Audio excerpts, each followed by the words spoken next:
Masomo ya misa Jumatatu, kipindi cha kawaida, mwaka wa kwanza, juma la 28.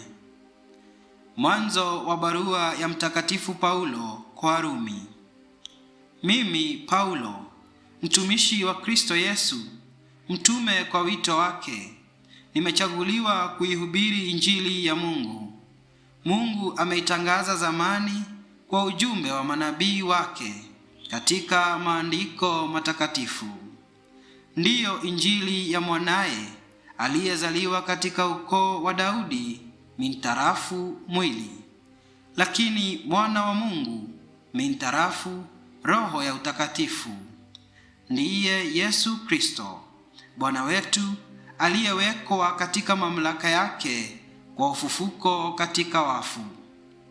Kwake tumepata neema na utume wa kuyahubiria mataifa yote utii wa imani na kuliheshimu jina lake.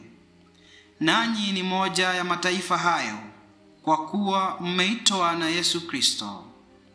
Basi, salamu zangu kwenu nyote mkao Roma, wapendwa wa Mungu, mlioitwa kuwa watakatifu.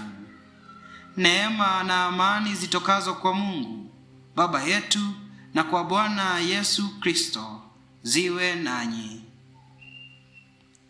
Neno la Bwana.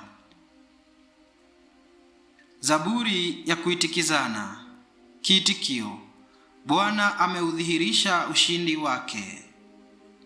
Mwimbieni Bwana wimbo mpya, kwa maana amefanya mambo ya ajabu. Mkono wake wa kulia na mkono wake mtakatifu umemletea ushindi. Bwana ameudhihirisha ushindi wake. Bwana ameujulisha ushindi wake mbele ya macho ya mataifa. Ameifunua haki yake. Ameukumbuka wema na uaminifu wake kwa nyumba ya Israeli. Bwana ameudhihirisha ushindi wake. Miisho yote ya dunia imeuona wokovu wa Mungu wetu. Mshangilieni Bwana nchi yote, pigeni kelele za furaha, imbeni zaburi. Bwana ameudhihirisha ushindi wake. Shangilio la Injili. Aleluya, aleluya! Ingekuwa heri leo msikie sauti yake, msiifanye migumu mioyo yenu. Aleluya. Somo la Injili takatifu ilivyoandikwa na Luka. Wakati ule makundi ya watu yalipokusanyika, Yesu alianza kusema, kizazi hiki ni kizazi kiovu, chatamani ishara, lakini hakitapewa ishara ila ishara ya Yona. Maana kama Yona alivyokuwa ishara kwa Waninawi, ndivyo mwana wa mtu atakavyokuwa ishara kwa kizazi hiki.